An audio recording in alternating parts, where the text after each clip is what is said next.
Dad's very kind around this, but I don't think it's particularly rocket science, so I think expert is probably the wrong word. Hello everyone. What I've done today is prepare sort of a presentation, which I want to be an interactive presentation, which means you don't have to wait until the end. You know, just if you've got an issue, please jump up and say. Firstly, I'm going to talk about, as Monsignor Cabot talked about, our approach to evaluation. And secondly, I've done something on some sort of techniques that sort of follow from that. I wasn't sure how long today was going to go and how it worked, but what I do have for you is a handout of the presentation which includes both. So if we don't get all the way through it, at least you've got some of that. Okay, so I call my talk sort of reclaiming evaluation because one of my views very strongly is that evaluation has turned very much into something we use as a weapon rather than the useful tool that we used to know it as. And so I talk about reclaiming it. Okay. The misconceptions about evaluation. Many people see it as a specialist job, so it's been created in many respects as a specialist sector, very high profile evaluation work that is done, but and it also seems to be, it has to be independent. In some sense it has to be at arm's length. It's seen as very important. It's often presented as objective truth and evidence-based, and of course many of you will know that much of it is subjective opinion. It's often this end game application. It's you get to the end of something and somebody observes that it needs evaluation. This is when the weapon really comes in, you know. It's the sense that we've got to get rid of this, so we'll evaluate. Spend a lot of money evaluating it so we can get rid of it.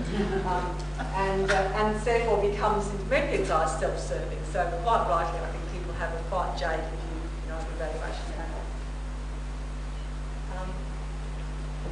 Also, evaluation was very much focused in these sorts of areas. Economy and efficiency were a very important part of evaluation for some time. A lot of evaluations would place themselves in a particular, in a broader scheme than that, but often ended up being monitoring inputs and outputs and looking at accountabilities and costs. So in other words, it was more a process evaluation. It was saying, did this program get these things on the ground? At what cost did it do that? So how economic and efficient was it? And of course, and often had a very much project focus. But today we really are in the business of outcomes. The social inclusion in particular is in the business of outcomes. We're not seduced by processing things at all really, and those things that because we've got the program on the ground, therefore it's going to happen. So I think we're very much into human effectiveness and appropriateness. So we're two very important factors that we're looking at. And the other thing to recognise that it's a relative business nowadays, outcomes. Lots of programs get good outcomes. The fact is this the relative best investment for government in terms of the services? So it's not really about saying, is this program good or is that program good? It's how do we choose a suite of programs that are going to deliver the outcomes that we're really looking for?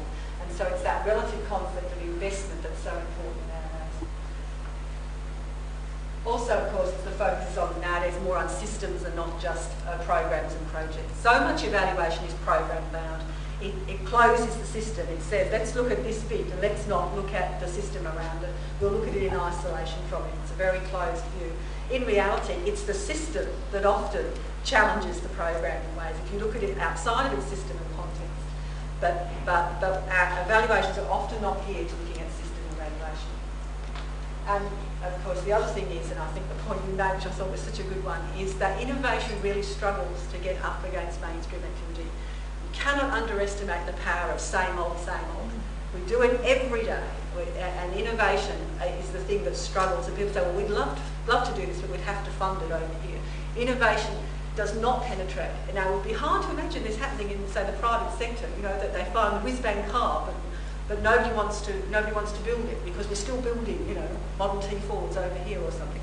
So it's that notion that somehow innovation is not making it to mainstream activity is a really important part of saying we need to look at the mainstream. We need to say, is that our best investment? Not just is the innovation a good investment. We're also in the business of complexity nowadays. We're looking at some very complex economic, ecological, and social problems. They're not simple fixes, and I think Monsignor's point about how intractable some of these problems have become over generations now means there's not going to be one simple quick fix. So evaluation has to deal with this level of complexity as well.